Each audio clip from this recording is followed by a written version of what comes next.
Revista Espírita, Jornal de Estudos Psicológicos.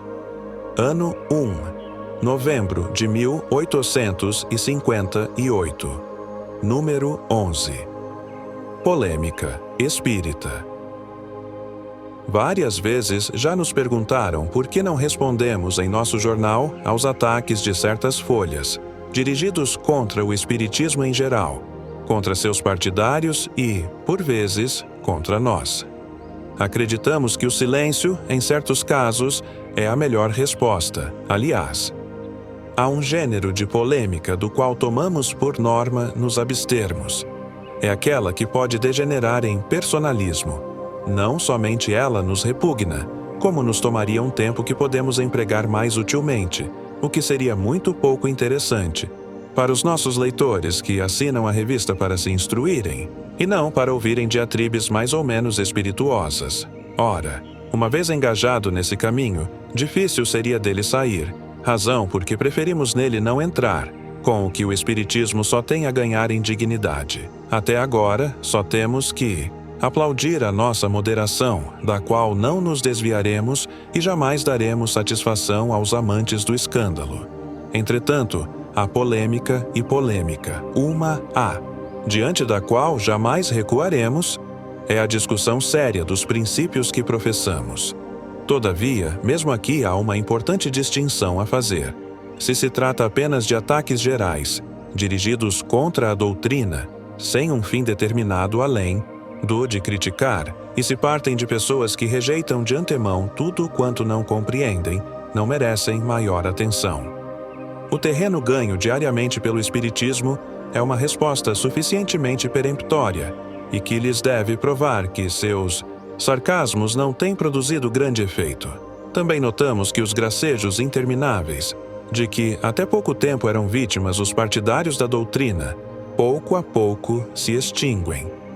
Perguntamos se há motivos para rir quando vemos as ideias novas adotadas por tantas pessoas eminentes.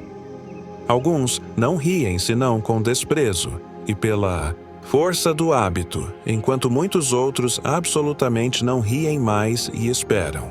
Notemos ainda que, entre os críticos, há muitas pessoas que falam sem conhecimento de causa, sem se darem ao trabalho de a aprofundar. Para lhes responder, seria necessário recomeçar incessantemente as mais elementares explicações e repetir aquilo que já escrevemos, providência que julgamos inútil.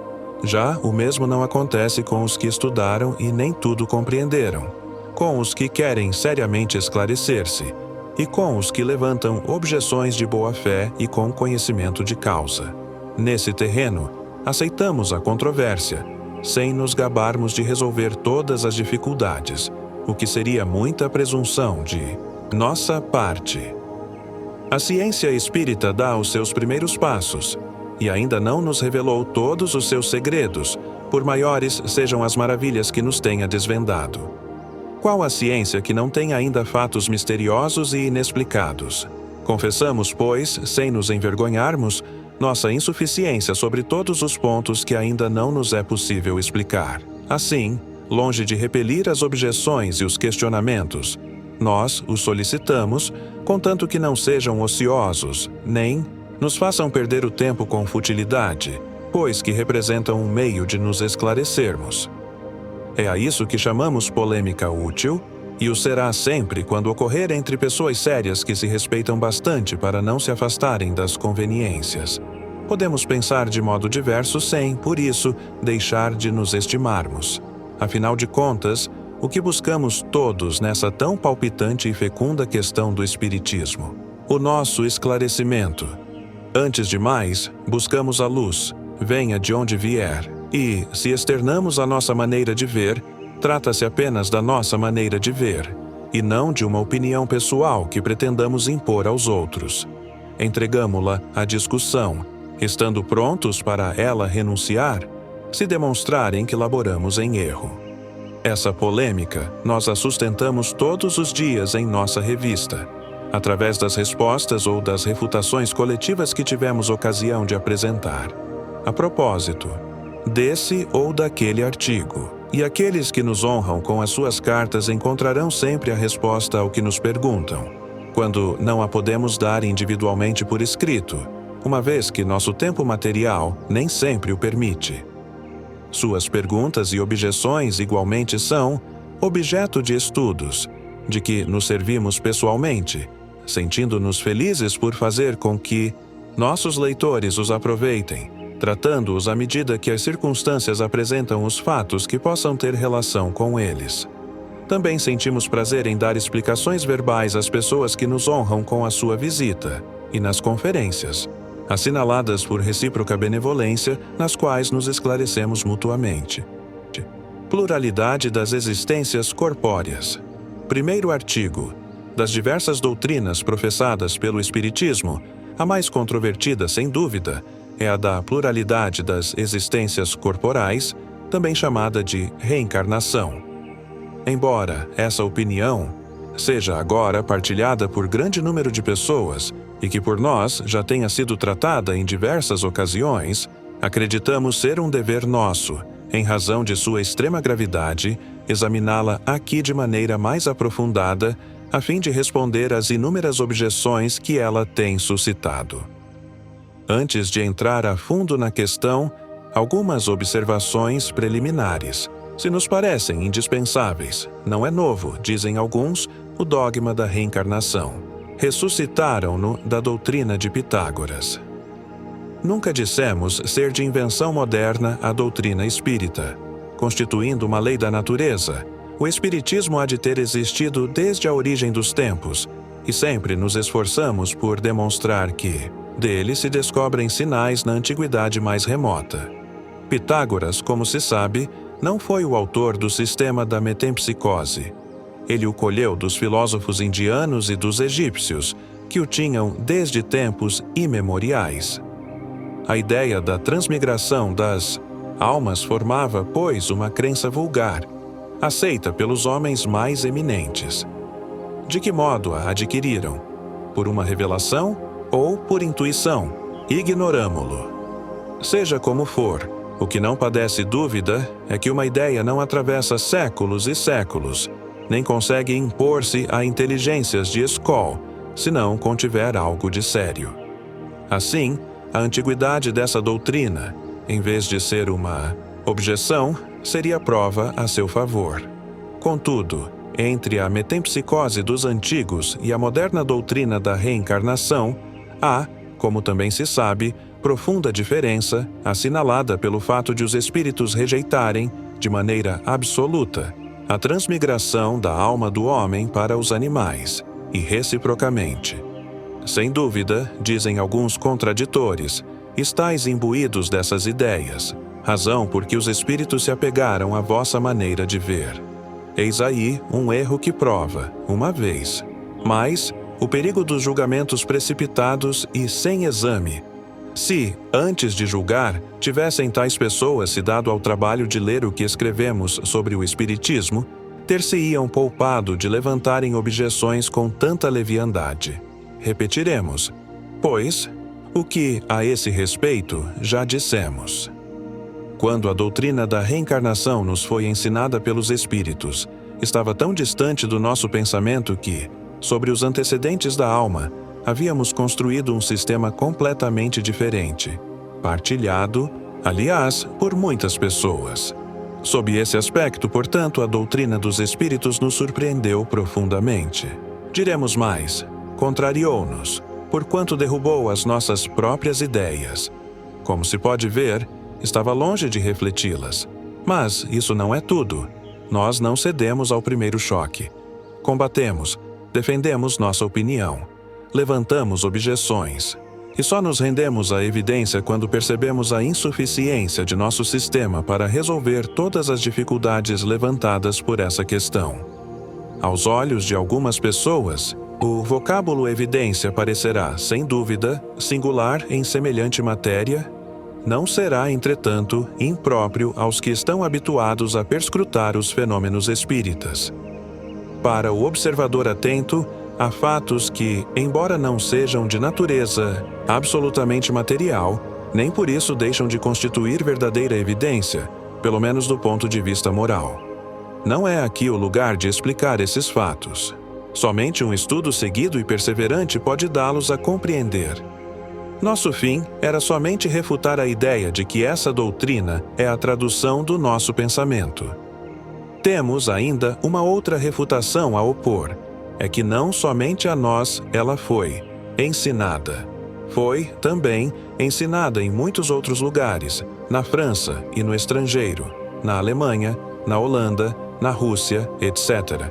E isso antes mesmo da publicação de O Livro dos Espíritos. Acrescentamos ainda que, desde que nos entregamos ao estudo do Espiritismo, obtivemos comunicações através de mais de 50 médiuns escreventes, falantes, videntes, etc., mais ou menos esclarecidos, de inteligência normal mais ou menos limitada, alguns até mesmo completamente analfabetos e, em consequência, absolutamente estranhos às matérias filosóficas. Não obstante, em nenhum caso os espíritos se desmentiram sobre essa questão. Dá-se o mesmo em todos os círculos que conhecemos, onde tal princípio é confessado. Bem sabemos que esse argumento não é irretorquível, razão por que não insistiremos mais a não ser pelo raciocínio. Examinemos de outro ponto de vista a matéria e, fazendo abstração de qualquer intervenção dos espíritos, deixemo-los de lado, por enquanto. Suponhamos que esta teoria nada tenha a ver com eles. Suponhamos mesmo que jamais se haja cogitado de espíritos. Coloquemo-nos momentaneamente num terreno neutro, admitindo o mesmo grau de probabilidade para ambas as hipóteses, isto é, a da pluralidade e a da unicidade das existências corpóreas, e vejamos para que lado a razão e o nosso próprio interesse nos farão pender. Muitos repelem a ideia da reencarnação pelo só motivo de ela não lhes convir.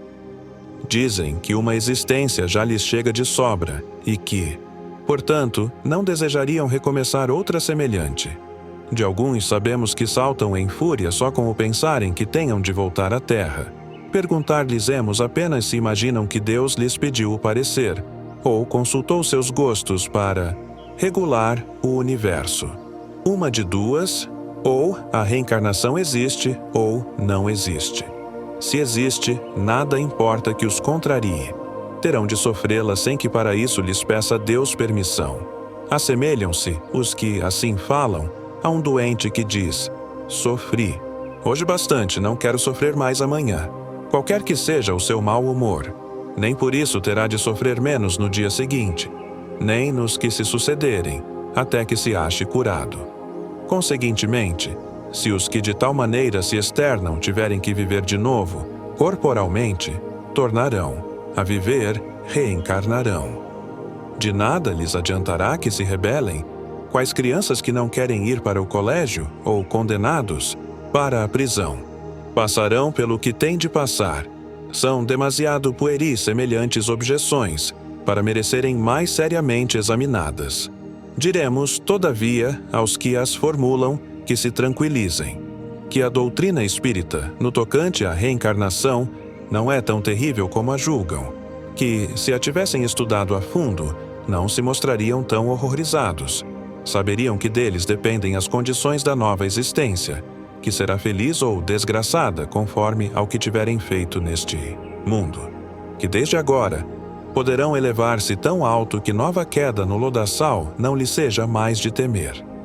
Supomos dirigir-nos a pessoas que acreditam num futuro depois da morte, e não aos que criam para si a perspectiva do nada, ou pretendem que suas almas se vão afogar num todo universal, onde perdem a individualidade como os pingos da chuva no oceano, o que vem a dar quase no mesmo. Ora, pois, se credes num futuro qualquer, por certo não admitis que ele seja idêntico para todos?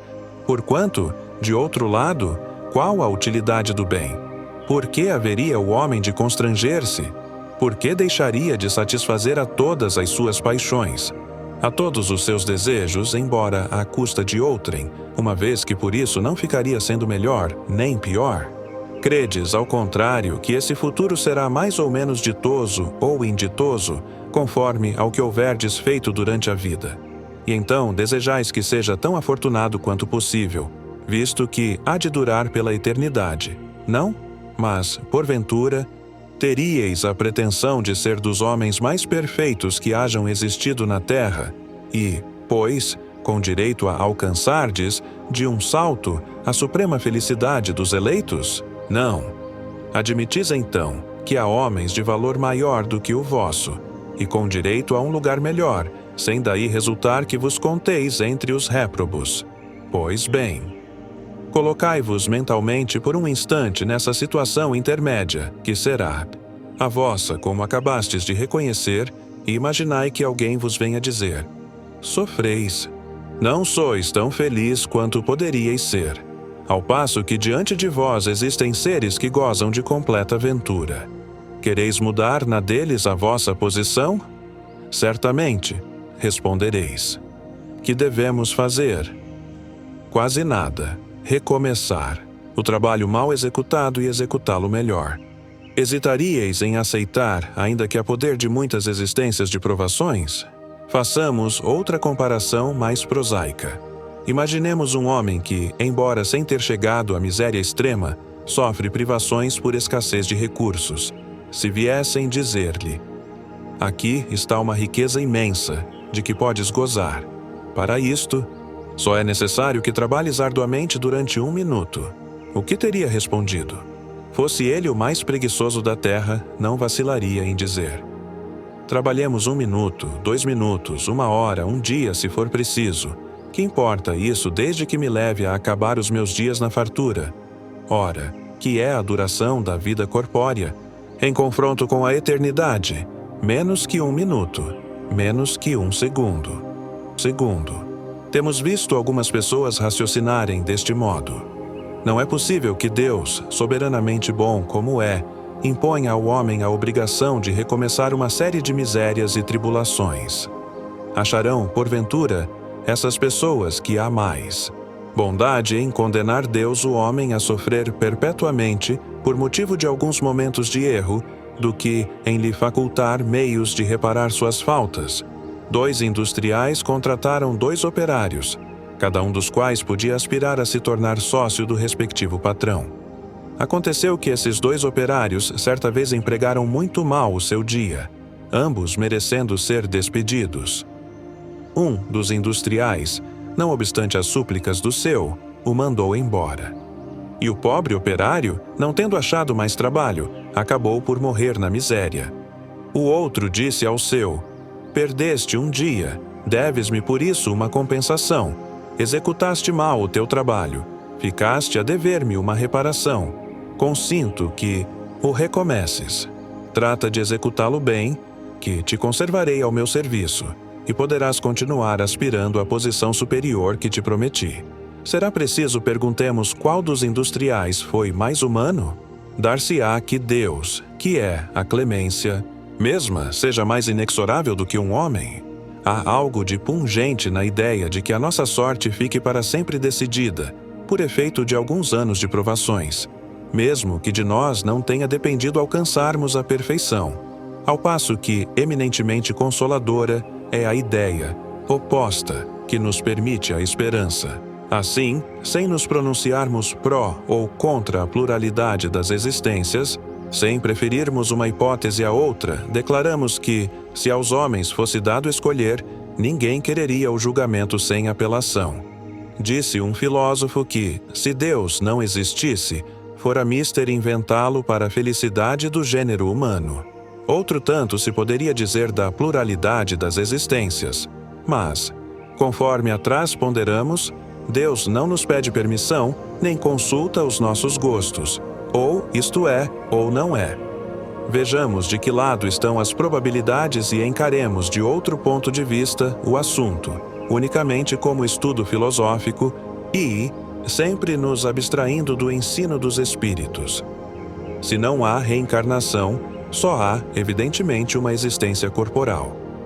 Se a nossa atual existência corpórea é a única, a alma de cada homem foi criada por ocasião do seu nascimento, a menos que se admita a anterioridade da alma, caso em que caberia perguntar o que era ela antes do nascimento. E se o estado em que se achava não constituía uma existência sob forma qualquer, não há meio termo. Ou a alma existia, ou não existia antes do corpo? Se existia, qual a sua situação? Tinha ou não consciência de si mesma? Se não tinha, é quase como se não existisse. Caso tivesse individualidade, era progressiva ou estacionária, num e noutro caso. A que grau chegara ao tomar o corpo? Admitindo de acordo com a crença vulgar que a alma nasce com o corpo, ou, o que vem a ser o mesmo, que, antes de encarnar, só dispõe de faculdades negativas, perguntamos: por que mostra a alma aptidões tão diversas e independentes das ideias que a educação lhe fez adquirir? Donde vem a aptidão extranormal que muitas crianças revelam, em tenra idade, para esta ou aquela arte, para esta ou aquela ciência, enquanto outras se conservam inferiores ou medíocres durante a vida toda? Donde, em uns, as ideias inatas ou intuitivas, que noutros não existem? Donde, em certas crianças, o instinto precoce que revelam para os vícios ou para as virtudes, os sentimentos inatos de dignidade ou de baixeza, contrastando com o meio em que nasceram? Porque, abstraindo-se da educação, uns homens são mais adiantados do que outros? Por que há selvagens e homens civilizados? Se tomardes de um menino hotentote recém-nascido e o educardes nos nossos melhores liceus, fareis dele, algum dia, um Laplace ou um Newton. Qual a filosofia ou a teosofia capaz de resolver estes problemas? É fora de dúvida que ou as almas são iguais ao nascerem, ou são desiguais. Se iguais, por que, entre elas, tão grande diversidade de aptidão? Dir-se-á que isso depende do organismo. Mas, então, achamo-nos em presença da mais monstruosa e imoral das doutrinas. O homem seria simples máquina, joguete da matéria. Deixaria de ter a responsabilidade de seus atos, pois que poderia atribuir tudo às suas imperfeições físicas. Se as almas são desiguais, é que Deus as criou assim. Nesse caso, porém, por que a inata superioridade concedida a algumas corresponderá essa parcialidade à justiça de Deus e ao amor que Ele consagra igualmente a todas as suas criaturas? Admitamos, ao contrário, uma série de progressivas existências anteriores para cada alma e tudo se explica. Ao nascerem, trazem os homens a intuição do que aprenderam antes. São mais ou menos adiantados, conforme o número de existências que contem, conforme já estejam mais ou menos afastados do ponto de partida.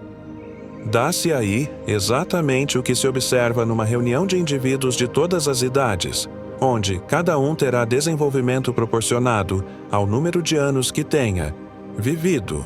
As existências sucessivas serão, para a vida da alma, o que os anos são para a do corpo. Reuni, em certo dia, 1 milheiro de indivíduos de 1 a 80 anos. Suponde que um véu encubra todos os dias precedentes ao em que os reunistes e que, em consequência, acreditais que todos nasceram na mesma ocasião.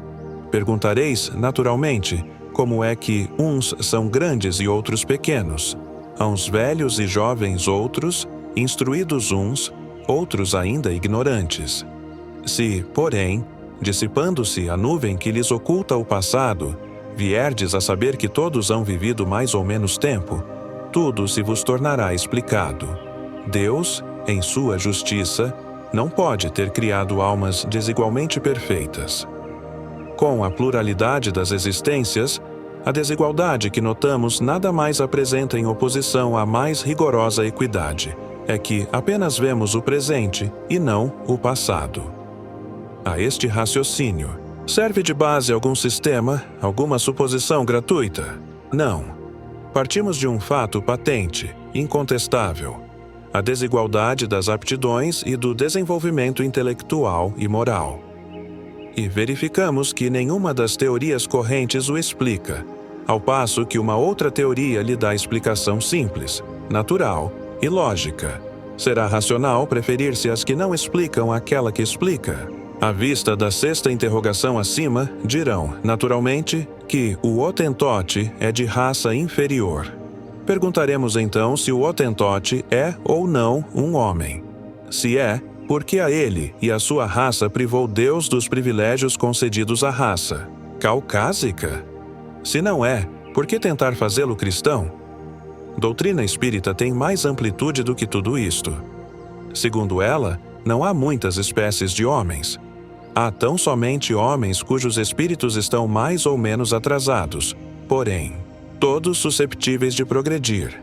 Não é este princípio mais conforme à justiça de Deus? Acabamos de apreciar a alma com relação ao seu passado e ao seu presente. Se a considerarmos tendo em vista o futuro, esbarraremos nas mesmas dificuldades. Se a nossa existência atual é que só ela decidirá da nossa sorte vindoura, quais?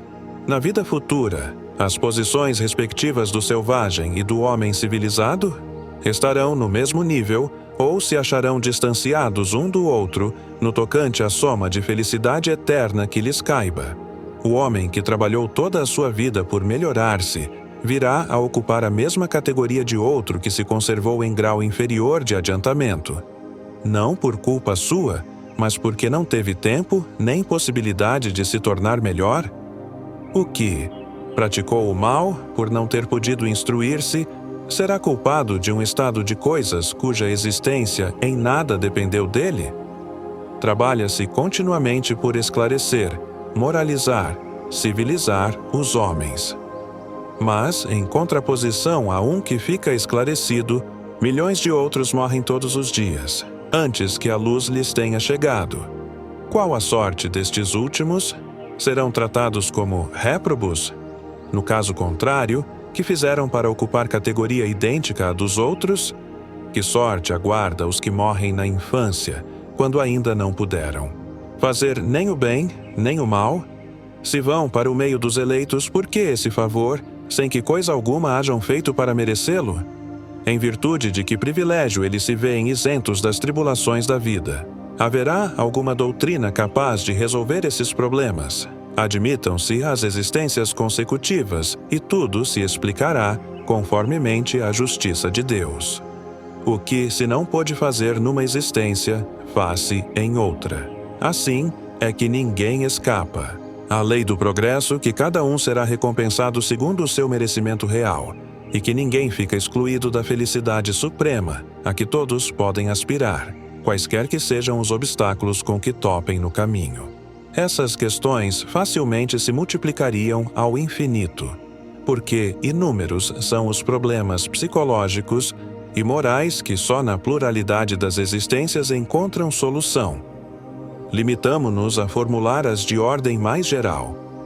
Seja como for, alegar-se-á que a Igreja não admite a doutrina da reencarnação, que ela subverteria a religião.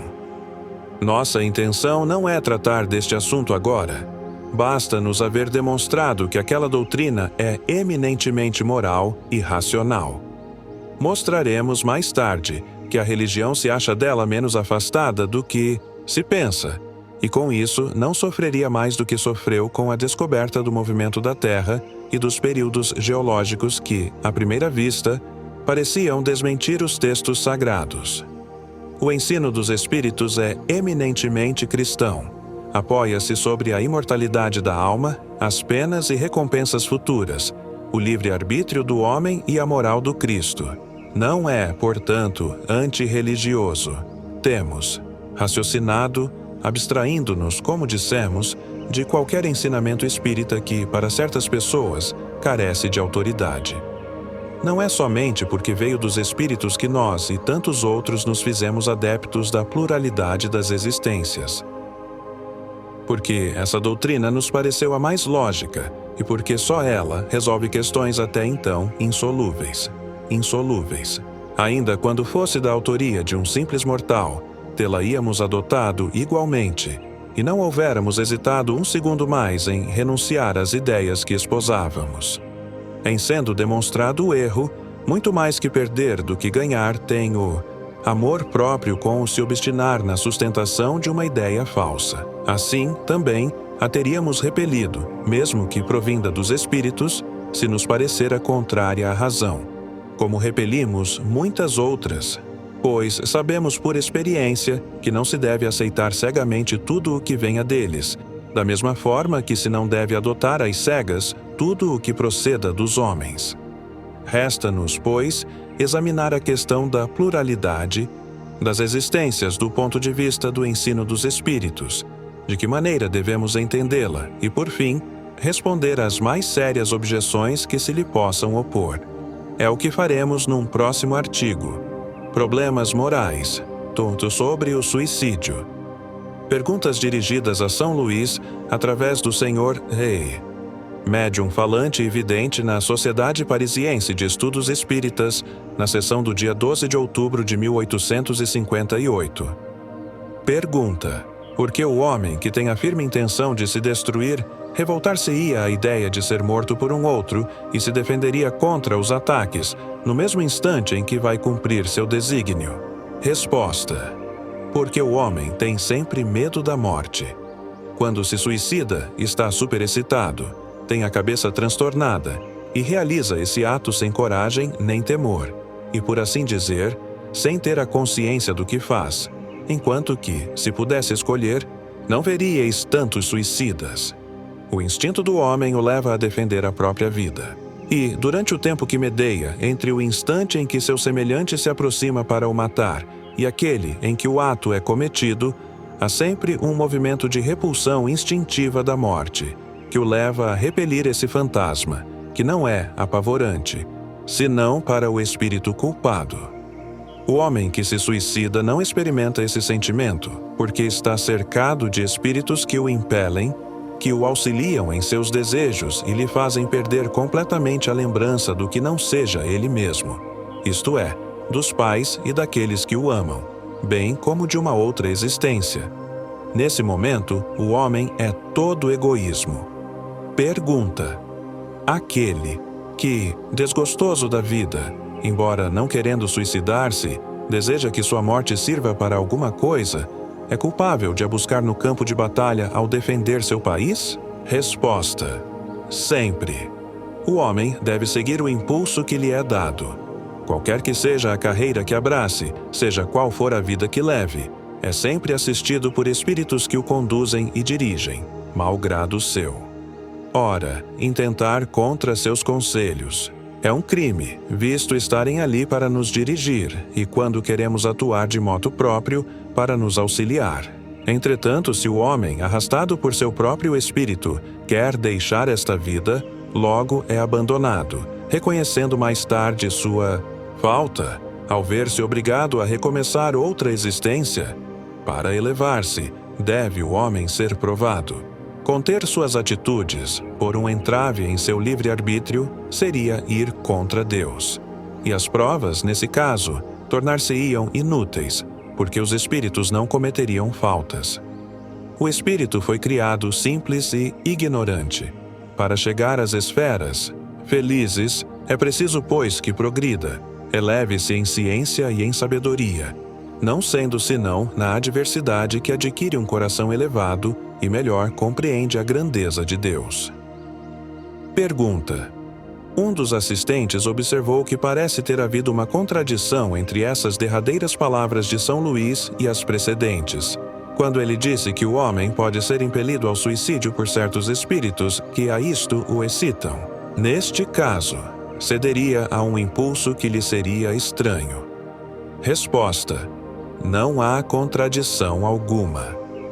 Quando disse que o homem impelido ao suicídio estava cercado de espíritos que a isto o solicitavam, não me referia aos espíritos bons, que fazem todos os esforços para o demover dessa ideia.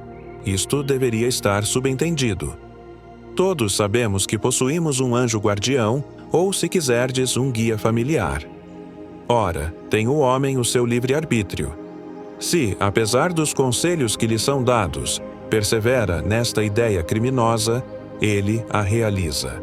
E, para isso, é auxiliado pelos espíritos levianos e impuros que o cercam, e que se sentem felizes por ver que ao homem, ou espírito encarnado, falta coragem para seguir os conselhos de seu bom guia e, muitas vezes, dos espíritos de parentes mortos que o envolvem, sobretudo em semelhantes circunstâncias.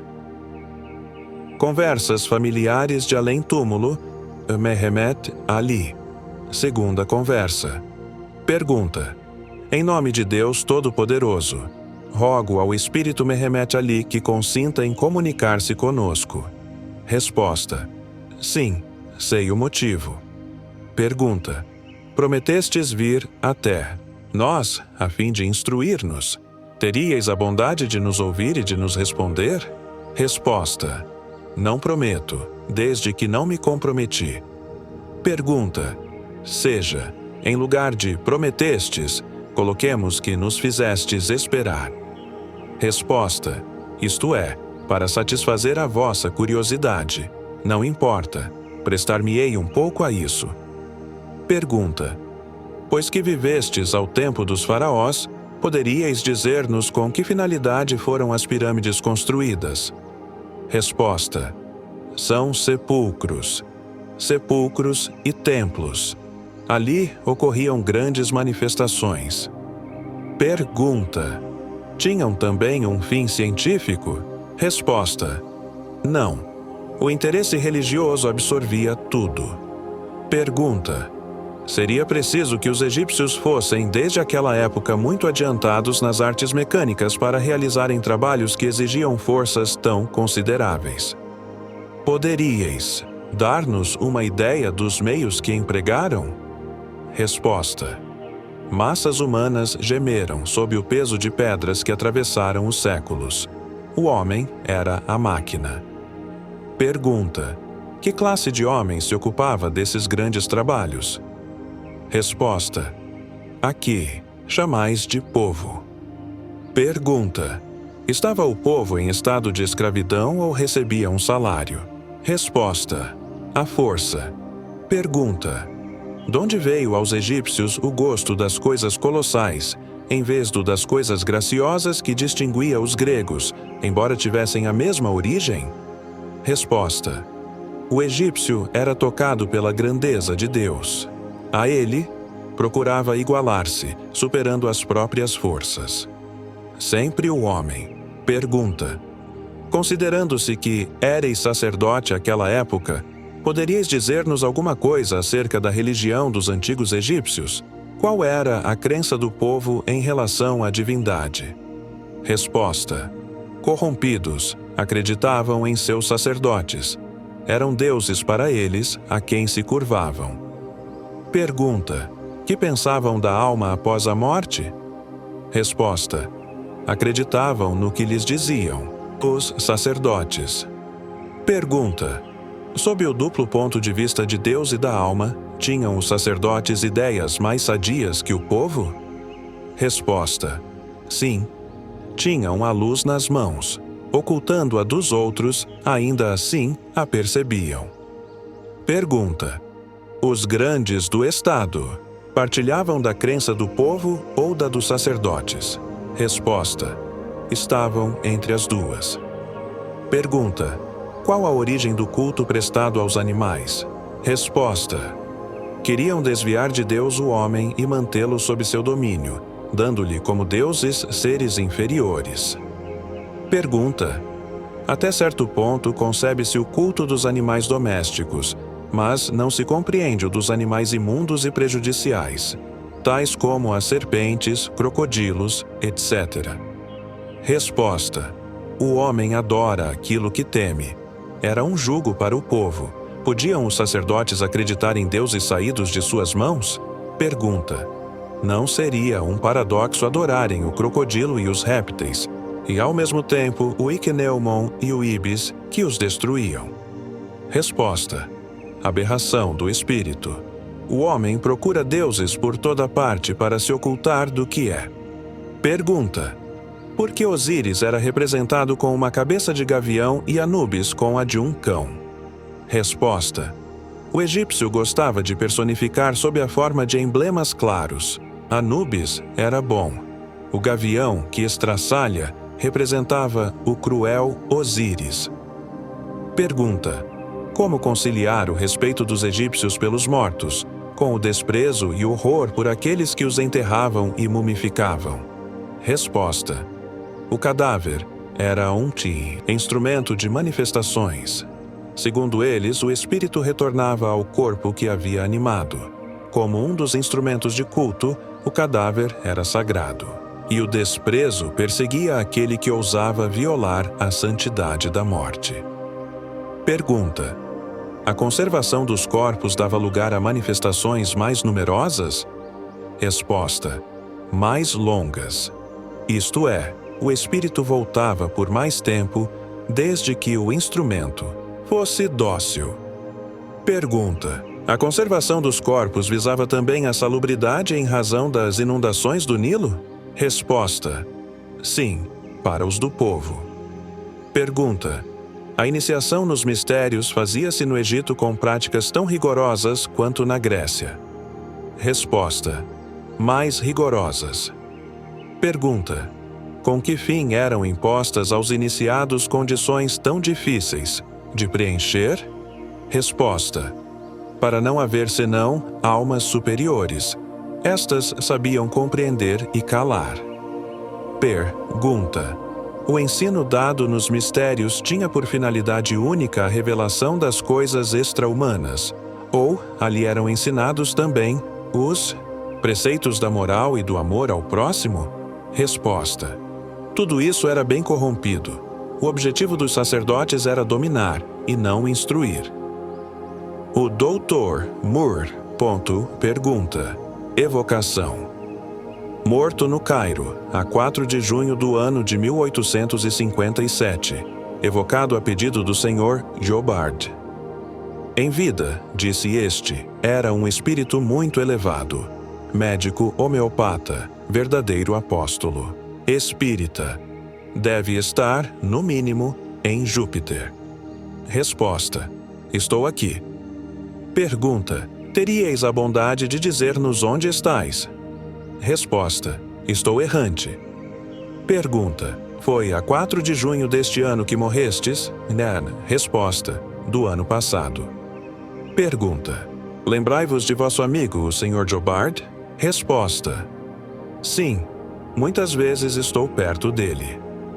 Pergunta: quando eu lhe transmitir essa resposta, ele terá prazer, porquanto sempre teve grande afeição por vós. Resposta: eu o sei. É um dos espíritos que me são mais simpáticos. Pergunta: quando vivo, o que entendíeis por gnomos? Resposta: considerava-os como seres que podiam materializar-se e tomar formas fantásticas. Pergunta: acreditais nisso ainda? Resposta: mais que nunca. Agora tenho certeza. Mas gnomo é uma palavra que parece ter muito de magia. Prefiro dizer agora espírito, em vez de gnomo. Observação: quando vivo, ele acreditava nos espíritos e em suas manifestações. Apenas os designava sob o nome de gnomos, ao passo que agora se serve da expressão mais genérica de espírito. Pergunta: acreditais ainda que esses espíritos, que em vida chamáveis de gnomos, podem assumir formas materiais fantásticas? Resposta: sim, mas sei que isso não acontece com frequência. Há pessoas que poderiam tornar-se loucas se vissem as aparências que tais espíritos podem tomar. Pergunta: que aparências seriam essas? Resposta: animais e diabos. Pergunta: trata-se de aparência material, tangível ou é semelhante? Aqui percebemos nos sonhos e nas visões. Resposta: um pouco mais material que nos sonhos. As aparições que nos poderiam amedrontar não podem ser tangíveis. Deus não o permitiria. Pergunta: a aparição do espírito de Bergzabern, sob a forma de homem ou de animal, era dessa natureza?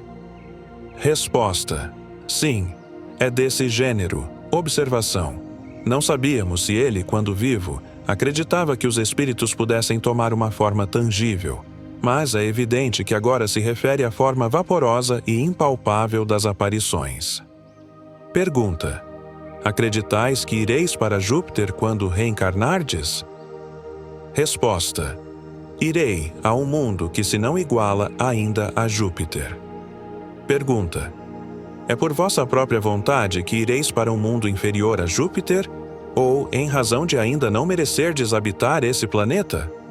Resposta: prefiro acreditar que não o mereço e cumprir uma missão num mundo menos avançado. Sei que chegarei à perfeição e é isso que me leva a ser modesto. Observação: essa resposta é uma prova da superioridade desse espírito. Concorda com o que nos disse o Padre Ambrósio, que é mais meritório pedir uma missão num mundo inferior do que querer avançar muito rapidamente num planeta superior. Pergunta: roga-nos o Senhor Jobard que vos indaguemos se estáis satisfeito com o artigo necrológico que sobre vós ele escreveu. Resposta: escrevendo aquilo, deu-me Jobard uma nova prova de simpatia. Agradeço bastante e desejo que o quadro, um tanto exagerado, que fez de minhas virtudes e talentos, possa servir de exemplo àqueles dentre vós que percorrem as sendas do progresso. Pergunta: considerando-se que em vida éreis homeopata, que pensais agora da homeopatia?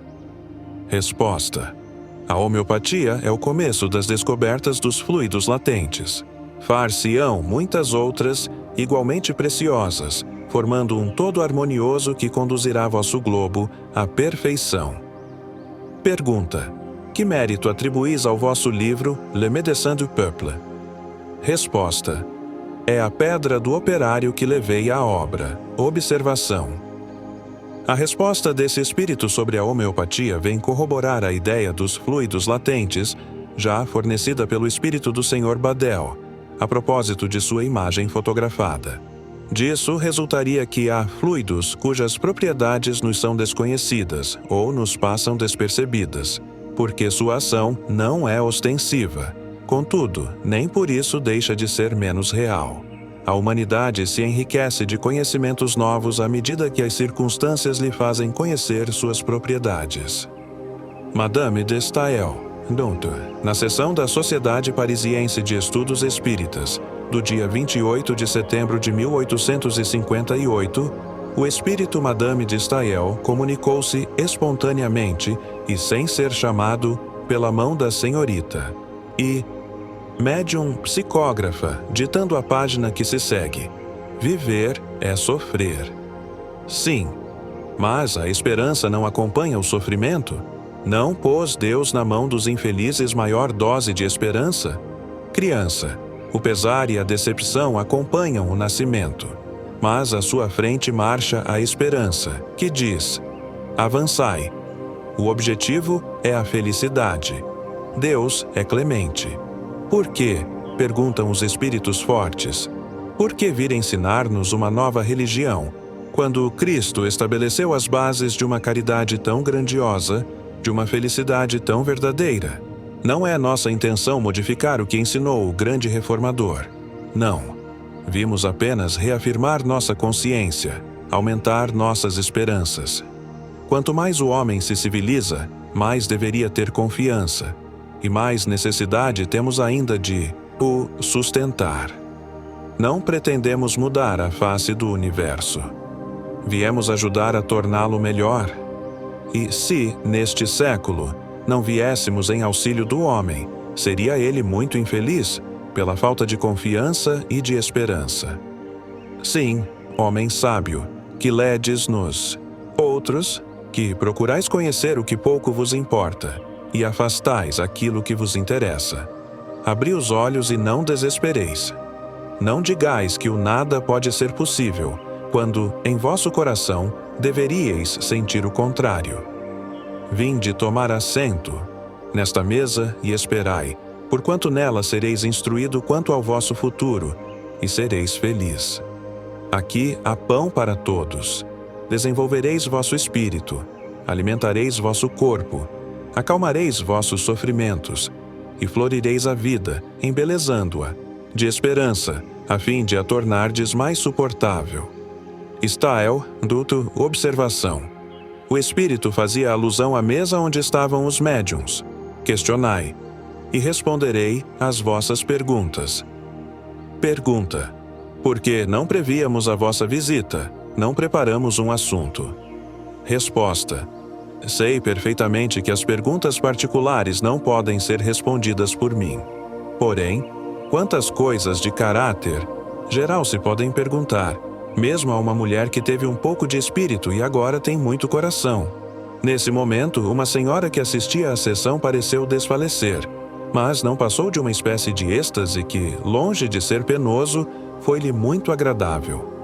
Ofereceram-se para magnetizá-la. Então, o espírito Madame de Staël disse espontaneamente: "Não, deixai-a em paz. É necessário que a influência exerça sua ação." Depois, dirigindo-se àquela senhora: "Tende confiança. Um coração vela junto de vós. Deseja falar convosco. Chegará o dia. Não precipitemos as emoções." O espírito que se comunicava por aquela senhora e que era o de sua irmã, escreveu então espontaneamente: "Eu voltarei." Dirigindo-se novamente àquela senhora, Madame de Staël escreveu: "Uma palavra de consolação a um coração que sofre." Por que essas lágrimas de mulher para uma irmã? Essas incursões ao passado, quando todos os vossos pensamentos deveriam voltar-se para o futuro? Vosso coração sofre. Vossa alma tem necessidade de expandir-se. Pois bem, que essas lágrimas sejam de alívio, e não originadas pelos remorsos. Aquela que vos ama e por quem chorais é feliz e venturosa. Esperai reunir-vos a ela um dia. Não a vedes, entretanto, para ela não existe separação, desde que está constantemente perto de vós. Pergunta: poderíeis dizer-nos o que pensais atualmente de vossos escritos? Resposta: uma só palavra vos esclarecerá. Se voltasse e pudesse recomeçar, modificaria 2/3 e conservaria apenas 1. Pergunta: consentiríeis em revelar as coisas que desaprovais? Resposta: não é muita exigência, pois aquilo que não for justo, outros escritores mudarão. Fui masculina demais para uma mulher. Pergunta: qual era a causa primeira do caráter viril que demonstrastes quando vivias? Resposta: isso depende da fase de nossa existência. Na sessão seguinte, do dia 12 de outubro, dirigiram-lhe as seguintes perguntas através do Sr. D., médium psicógrafo. Pergunta: outro dia viestes a nós espontaneamente através da senhorita E. Que motivo vos levou a favorecer-nos com a vossa presença, sem que a tivéssemos evocado? Resposta: a simpatia que tenho por todos vós é, ao mesmo tempo, o cumprimento de um dever que me é imposto em minha atual existência, ou melhor, em minha existência passageira, pois que sou chamada a reviver. Aliás, é o destino de todos os espíritos. Pergunta: preferis comparecer espontaneamente ou ser evocada? Resposta: prefiro ser evocada, pois é uma prova de que pensam em mim. Mas sabeis também que é agradável a um espírito liberto poder conversar com o espírito do homem. Eis porque não vos deveis admirar de me terdes visto chegar tão repentinamente até vós. Pergunta: haverá vantagem em evocar os espíritos em vez de esperar que venham quando quiserem? Resposta: ao evocá-los, tendes em mira um objetivo. Deixando que venham espontaneamente, correis o risco de obter comunicações imperfeitas sob muitos aspectos, porque os maus vêm tão bem quanto os bons. Pergunta: já vos comunicastes em outros círculos? Resposta: sim, mas tem-me feito comparecer mais do que eu gostaria.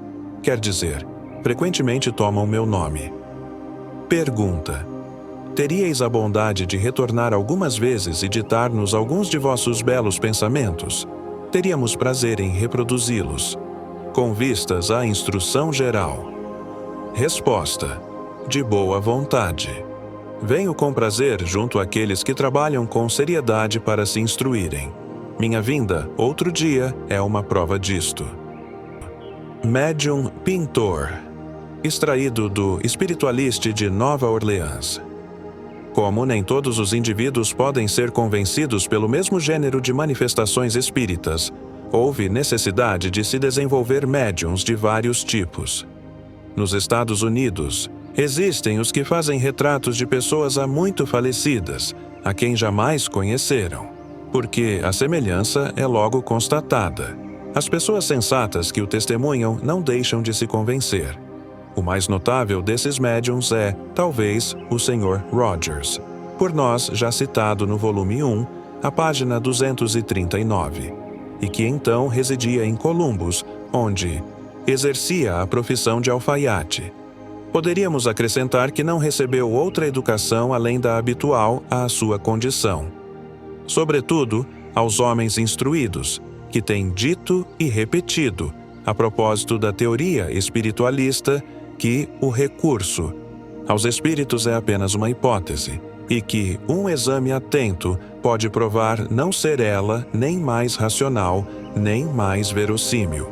Oferecemos a seguinte tradução, que resumimos de um artigo do Sr. Lafayette R. Gridley, de Attica, Indiana, escrito no dia 27 de julho passado, para os editores do Spiritual Age e por estes publicado integralmente em sua folha de 14 de agosto. Em maio último, o Sr. E. Rogers, de Cardington, Ohio, que, como sabeis, é médium pintor e faz retratos das pessoas que não mais se encontram neste mundo, passou alguns dias em minha casa. Durante sua curta estada, sofreu a influência de um artista invisível, que se fazia passar por Benjamin West, pintando alguns belos quadros, em tamanho natural, assim como alguns outros de qualidade menos satisfatória. Eis algumas particularidades relativas a 2 desses retratos. Foram pintados pelo dito Sr. Rogers, num quarto escuro, em minha casa, no curto intervalo de 1h30, tempo esse do qual cerca de meia hora decorreu sem que o médium tivesse sido influenciado, e que aproveitei para examinar seu trabalho, ainda não terminado. Rogers caiu novamente em transe e concluiu esses retratos, então, e sem que qualquer indicação houvesse sido dada quanto às pessoas representadas, um dos retratos foi imediatamente reconhecido como sendo de meu avô, Elisha Gridley. Minha esposa, minha irmã, a senhora Cheney e meus pais, todos foram unânimes em reconhecer a grande semelhança. É um facsímile do velho, com todas as particularidades de sua cabeleira, da gola de sua camisa, etc. Quanto ao outro retrato, como ninguém o reconhecesse, pendurei-o no meu armazém, à vista dos transeuntes, ali permanecendo por 1 semana sem ser reconhecido. Aguardávamos que alguém pudesse dizer-nos se representava um antigo habitante de Ática. Já perdi a esperança de saber a quem teria o artista querido pintar, quando, uma noite, numa sessão espírita realizada em minha casa, manifestou-se um espírito, dando-me a comunicação que se segue. Meu nome é Horace Gridley. Deixei meus despojos há mais de 5 anos. Morei muitos anos em Natchez, Mississippi, onde fui sheriff. Meu único filho ainda mora lá. Sou primo de vosso pai. Podereis obter outras informações a meu respeito por intermédio de vosso tio, o Sr. Gridley, de Brownsville, Tennessee. O retrato que conservais em vosso armazém é meu. A época em que vivia na Terra, pouco antes de passar a esta outra existência mais elevada, melhor e mais feliz. Ele se parece comigo, pelo menos tanto quanto me foi possível retomar a fisionomia de então, pois que isso é indispensável quando somos pintados. E o fazemos o melhor que podemos para dela nos recordarmos, conforme o permitam as condições do momento. O retrato em questão não foi concluído como eu gostaria. Há algumas imperfeições leves, que o Sr. West diz provirem das condições sob as quais se achava o médium. Mesmo assim, enviai o retrato a Natchez para que seja examinado. Creio que o reconhecerão. Os fatos mencionados nessa comunicação eram por mim completamente ignorados, assim como por todos os moradores de nossa região. Certa vez, há muitos anos, ouvira dizer que meu pai tinha um parente naqueles lados do Vale do Mississippi, embora nenhum de nós soubesse o seu nome, o endereço em que vivia e nem mesmo se já havia morrido. Somente vários dias mais tarde fiquei sabendo, através de meu pai, que habitava em Delphi, a 40 milhas daqui, qual havia sido o local de residência de seu primo, de quem não ouvira mais falar havia quase 60 anos. Não tínhamos pensado absolutamente em pedir retratos de família. Simplesmente coloquei diante do médium uma nota escrita que continha uma vintena de nomes de antigos moradores de Ática, não mais pertencentes a este mundo, na expectativa de obter-se o retrato de algum deles. Julgo, pois, que todas as pessoas sensatas admitiram que nem o retrato, nem a comunicação de Horace Gridley resultaram de uma transmissão de nosso pensamento ao médium. Aliás, o Sr. Rogers, por certo, jamais conheceu qualquer dos dois homens cujos retratos pintou. E, provavelmente, nunca ouvira falar de nenhum deles, pois que é inglês de nascimento, veio para a América há 10 anos e jamais passou para o sul, além de Cincinnati. Enquanto Horace Gridley, ao que eu saiba, nunca viajou ao norte para além de Memphis, no Tennessee, nos últimos 30 ou 35 anos de sua existência. Ignoro se algum dia visitou a Inglaterra, mas isso só poderia ter ocorrido antes do nascimento de Rogers, considerando-se que este não tem mais que 28 a 30 anos. Quanto a meu avô, falecido há cerca de 19 anos, nunca saiu dos Estados Unidos e, de qualquer forma, jamais mandara fazer seu retrato. Desde que recebi a comunicação acima transcrita, escrevi ao Sr. Gridley de Brownsville, vindo sua resposta corroborar o que havíamos sabido através da comunicação do espírito. Além disso, obtive o nome da única filha de Horace Gridley, que é a senhora Ellie M. Patterson, ainda residindo em Natchez, onde seu pai morou durante muitos anos. Segundo meu tio, o Sr. Horace teria falecido há cerca de 6 anos em Houston, no Texas. Então, escrevi à senhora Patterson, minha prima recém-descoberta, enviando-lhe uma cópia da daguerreotipada do retrato que nos diziam ser de seu pai. Na carta a meu tio de Brownsville, nada havia dito a respeito do objetivo principal de minhas pesquisas, como nada dissera a senhora Patterson, nem porque lhe enviava o retrato, ou como o obtivera, nem que pessoa representava. Simplesmente perguntei à minha prima se nele reconhecia alguém. Respondeu-me que, por certo, não poderia dizer de quem era o retrato, embora me assegurasse que era parecido com seu pai, na época de sua morte. Escrevi-lhe logo depois para dizer que o tomáramos também pelo retrato de seu pai, mas sem dizer-lhe como o havíamos obtido. A réplica de minha prima dizia, em suma, que, na cópia que lhe enviara, todos haviam reconhecido seu pai antes que eu lhe dissesse que era ele mesmo que estava ali retratado. Minha prima demonstrou muita surpresa de que eu tivesse um retrato de seu pai, quando ela própria não tinha nenhum, e que ele jamais havia dito que mandara fazer o próprio retrato, não importa por quem.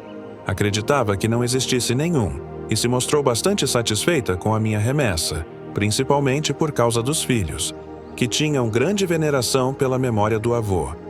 Enviei-lhe, então, o retrato original, autorizando-a a ficar com ele, caso lhe agradasse, mas não lhe disse ainda como o havia obtido. As principais passagens de sua resposta são as seguintes: recebi vossa carta, assim como o retrato de meu pai, que me permitis guardar caso se assemelhe bastante com ele.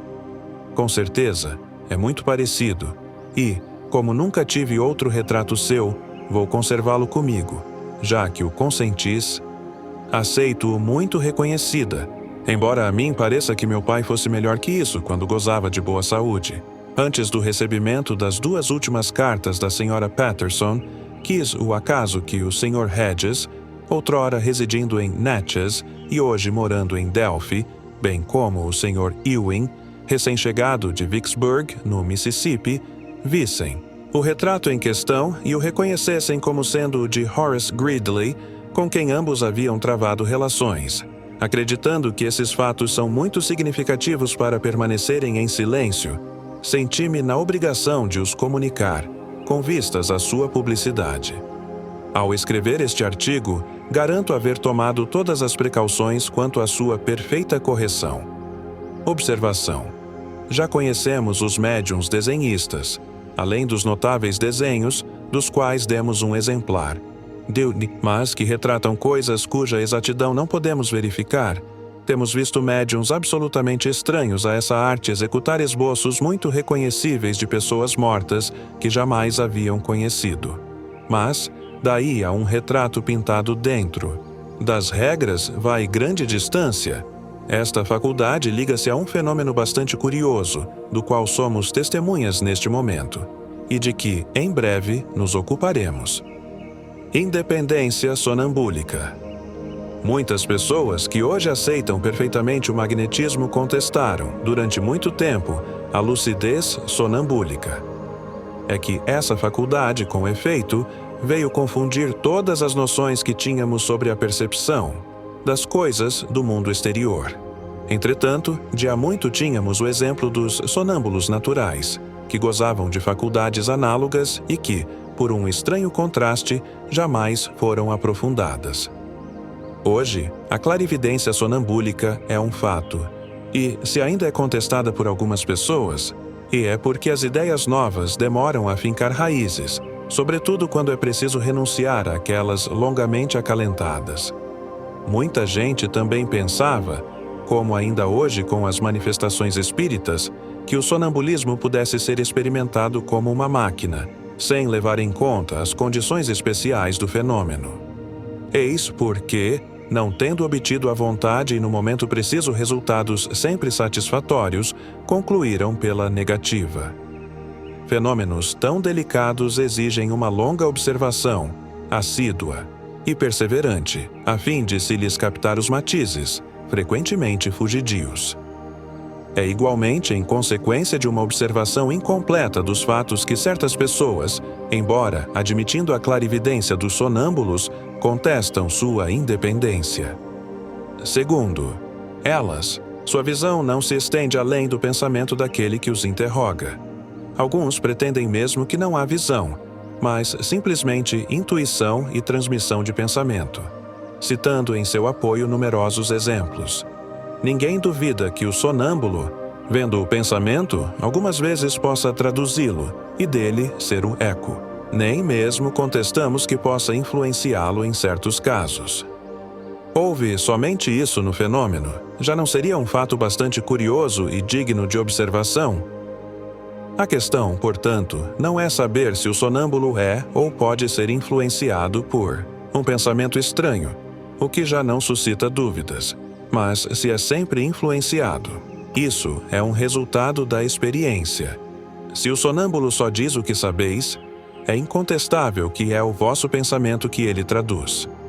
Mas se, em certos casos, diz o que ignorais, contradiz vossa opinião e vossa maneira de ser, torna-se evidente a sua independência, não seguindo senão o seu próprio impulso.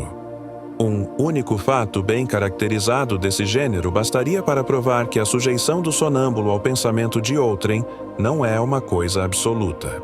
Ora, há milhares deles. Entre os que são do nosso conhecimento pessoal, citaremos os dois que se seguem.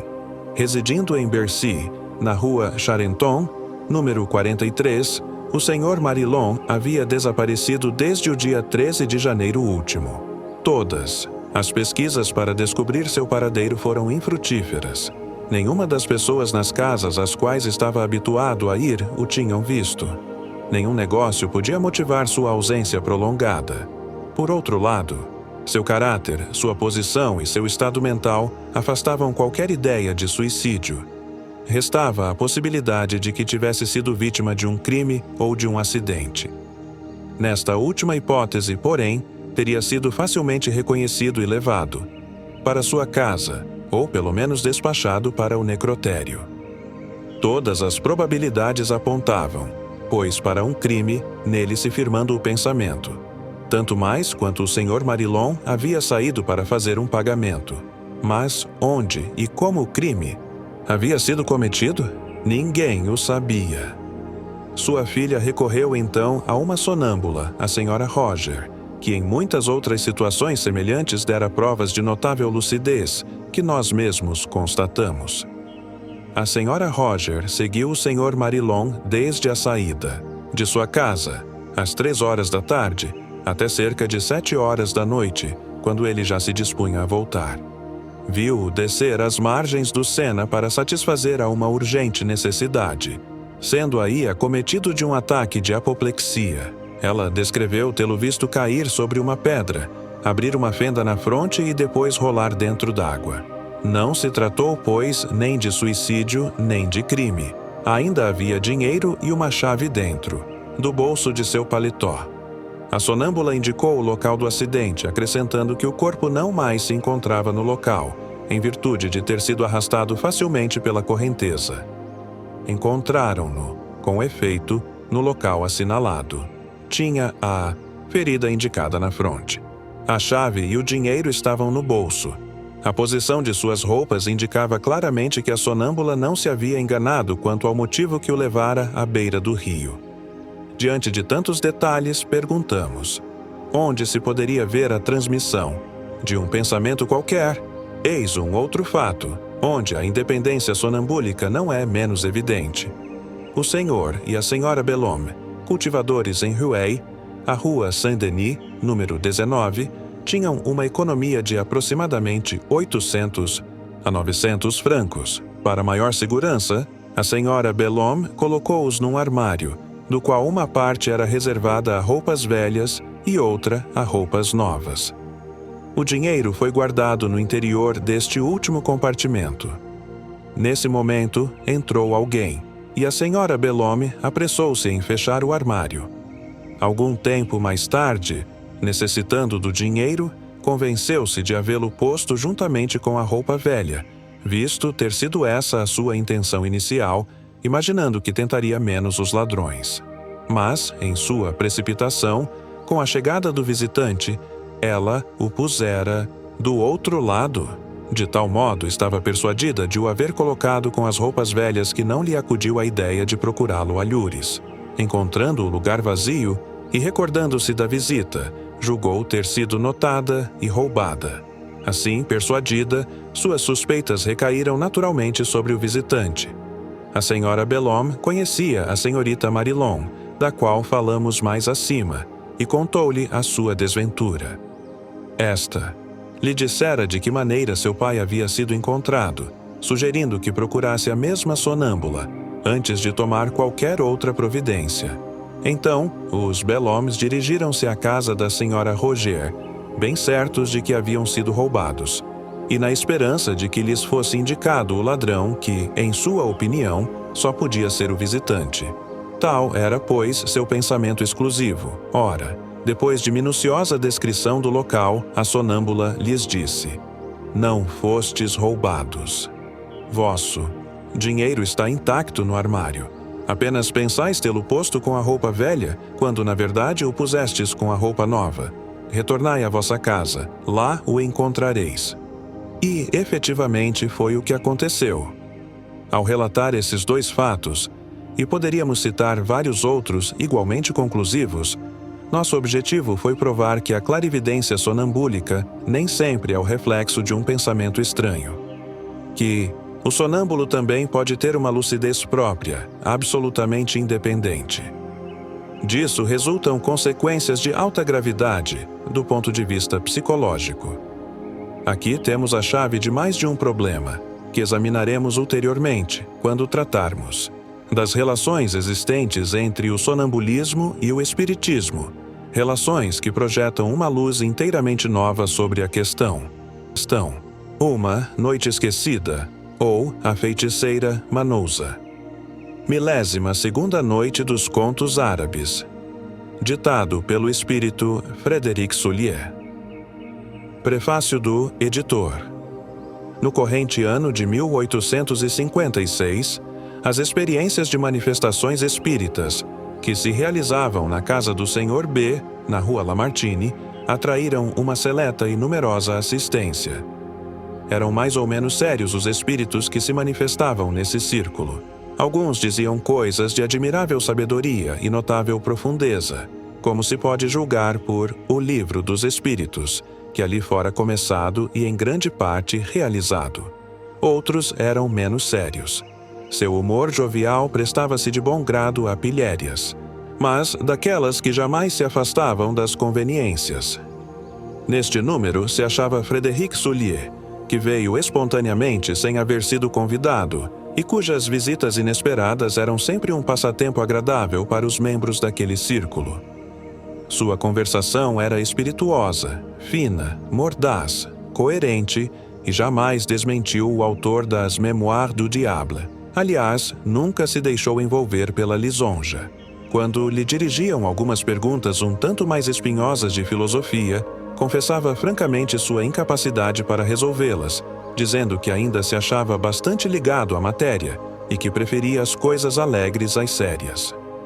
O médium, que lhe servia de intérprete, era a senhorita Caroline B., uma das filhas do dono da casa, do gênero exclusivamente passivo e que não tinha a menor consciência do que escrevia, podendo rir e conversar como bem lhe aprouvesse, o que fazia com prazer, enquanto sua mão se movimentava sobre o papel. Durante muito tempo, o meio mecânico empregado foi a cesta de bico. Mais tarde, a médium se serviu da psicografia direta. Perguntarão, sem dúvida, que prova possuímos de que o espírito comunicante era o de Frédéric Soulier, e não um outro qualquer. Não nos cabe tratar aqui da questão da identidade dos espíritos. Diremos somente que a de Soulier se revelou por detalhes de tal forma numerosos que não podem escapar a uma observação atenta.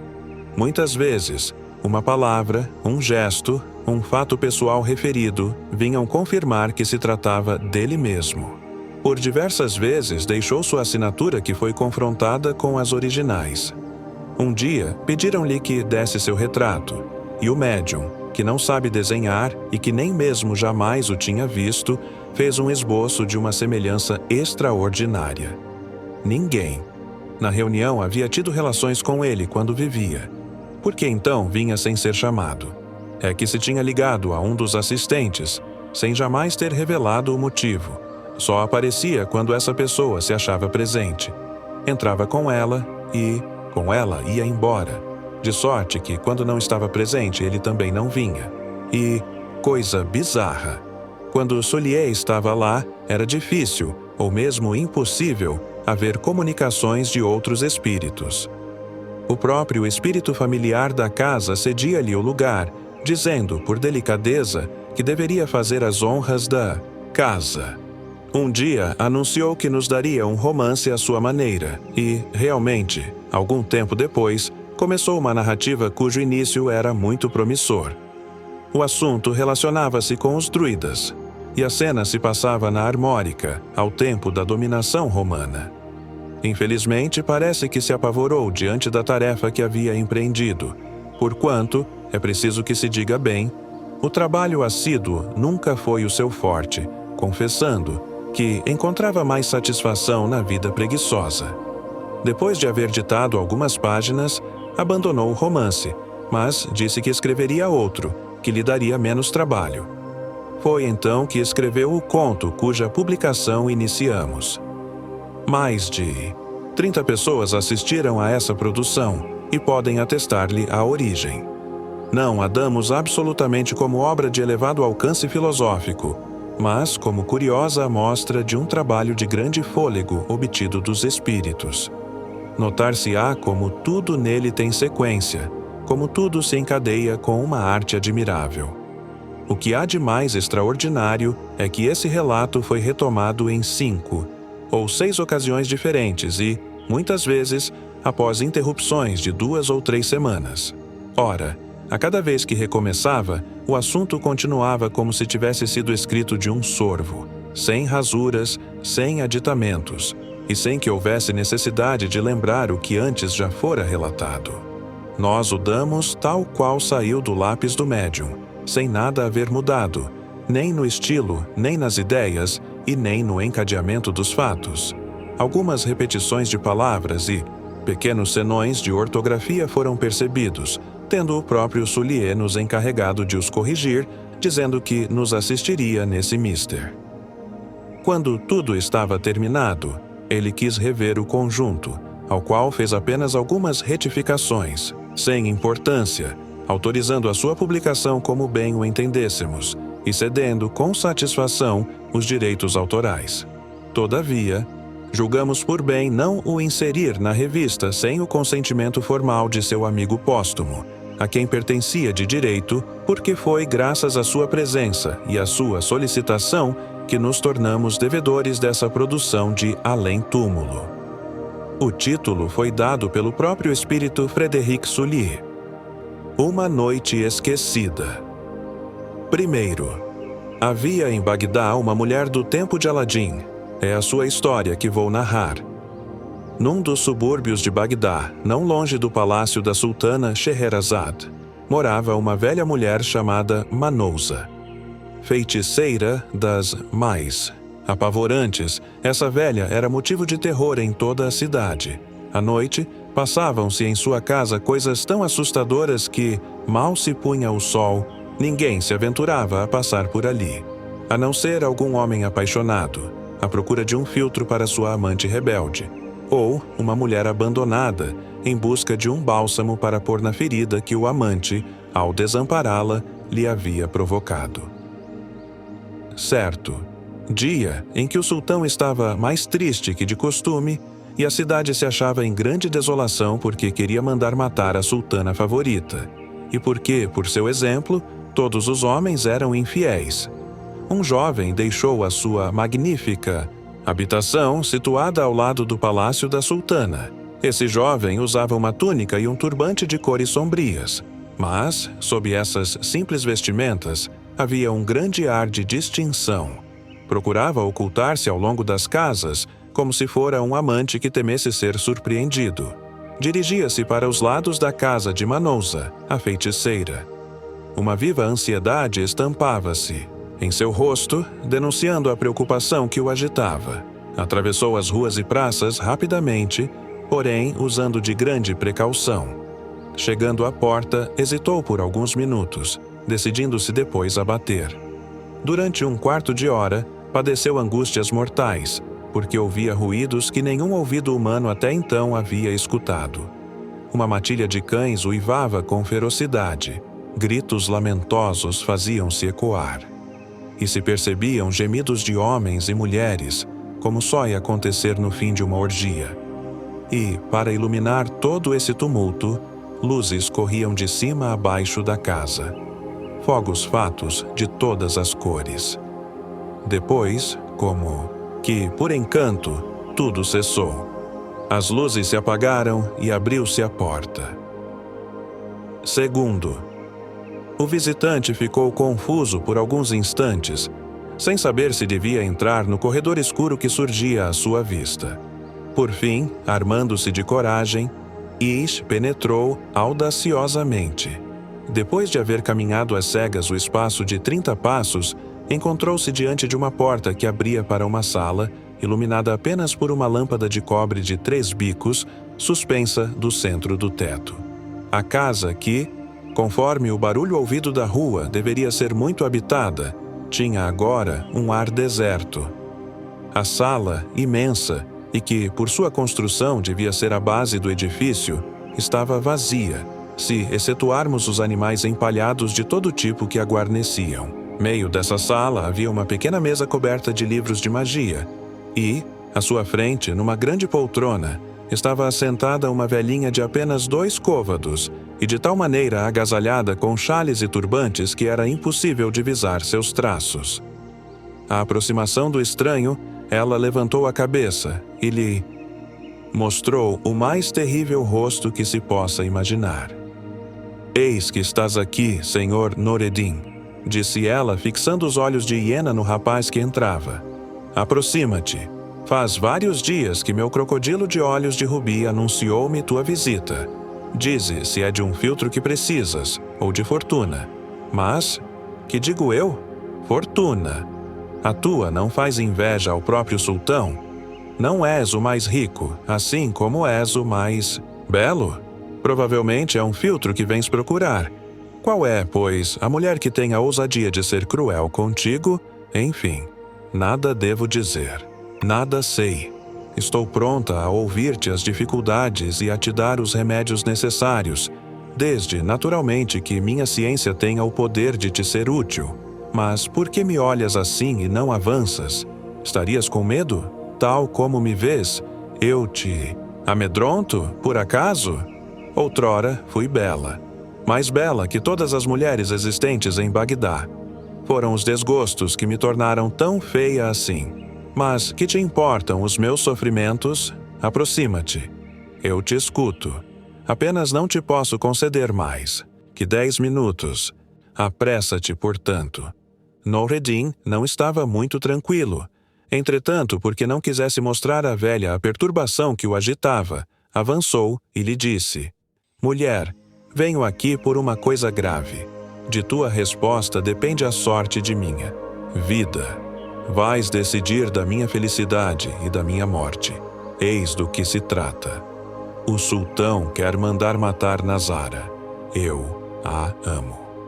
Vou contar-te de onde vem esse amor e te pedir me tragas um remédio. Não a minha dor, mas a sua infeliz situação, porquanto não desejo que ela morra. Sabes que meu palácio é vizinho ao do sultão. Nossos jardins se tocam. Há cerca de 6 semanas, passeando à noite em meus jardins, ouvi uma música encantadora, acompanhada da mais deliciosa voz de mulher que jamais ouvira.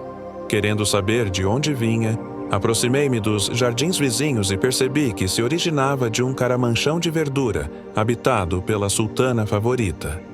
Fiquei vários dias absorvido por esses sons melodiosos.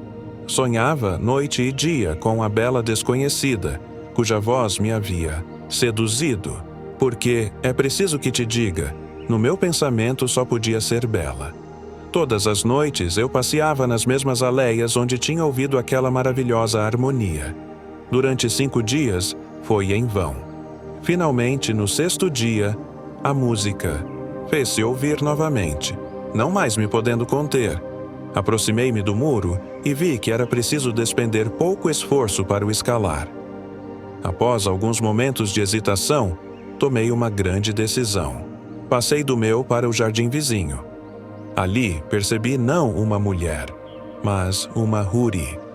A huri favorita de Maomé. Uma maravilha, enfim. À minha vista, ela se assustou um pouco, mas, lançando-me a seus pés, supliquei que não tivesse nenhum receio e me ouvisse. Disse-lhe que seu canto me havia atraído e garanti-lhe que, em minhas atitudes, não encontraria senão o mais profundo respeito. Ela teve a bondade de me ouvir. Passamos a primeira noite a falar de música. Também cantei e ofereci-me para acompanhá-la. Ela consentiu, e marcamos encontro para o dia seguinte, à mesma hora. Naquele momento estava mais tranquila. O sultão estava em seu conselho, e a vigilância era menor. As 2 ou 3 primeiras noites se passaram inteiramente com música. Mas a música é a voz dos amantes, e a partir da 4ª noite não éramos mais estranhos um ao outro. Nós nos amávamos. Como era bela, como sua alma também o era. Planejamos a fuga diversas vezes. Por que não a realizamos? Eu seria menos infeliz e ela não. Estaria prestes a sucumbir. Essa bela flor não estaria a ponto de ser colhida pela foice que vai arrebatá-la à luz. Continua no próximo número. Variedades. O general Marceau, a Gazette de Cologne, publica a seguinte história, que lhe foi comunicada por seu correspondente de Koblenz, e que é, atualmente, o assunto de todas as conversações. O fato foi relatado pela Patrie do dia 10 de outubro de 1858. Sabe-se que, abaixo do forte do Imperador Francisco, perto da estrada de Colônia, encontra-se o monumento do general francês Marceau, que tombou em Altenkirchen e foi enterrado em Koblenz, no Monte Saint-Pierre, onde se acha atualmente a parte principal do forte. O monumento do general, que consiste numa pirâmide truncada, foi mais tarde removido quando se iniciaram as fortificações de Koblenz. Todavia, por ordem expressa do falecido rei Frederico III, foi reconstruído no local em que se encontra atualmente. O senhor de Stramberg, que em seu Rheinischen Antiquarius dá uma biografia muito detalhada de Marceau, relata que 2 pessoas julgaram ter visto o general à noite. Por várias vezes, montado num cavalo e usando o manto branco dos caçadores franceses. Desde algum tempo já se dizia em Koblenz que Marceau abandonava o túmulo, e muitas pessoas garantiam tê-lo visto. Há alguns dias, um soldado, estando de sentinela no Monte Saint-Pierre, em Petersburgo, viu surgir em sua direção um cavaleiro branco, montado num cavalo igualmente branco. Gritou: "Quem vem aí?" Não tendo obtido resposta a 3 interpelações, atirou no desconhecido, que caiu sem sentidos. Ao ouvir o estampido, uma patrulha acorreu ao local e encontrou a sentinela desmaiada. Levada ao hospital, onde ficou gravemente doente, pôde, entretanto, relatar o que vira. Outra versão garante que o soldado morreu em consequência da aventura. Eis a anedota, tal qual pode ser constatada por toda a cidade de Koblenz. Allan Kardec.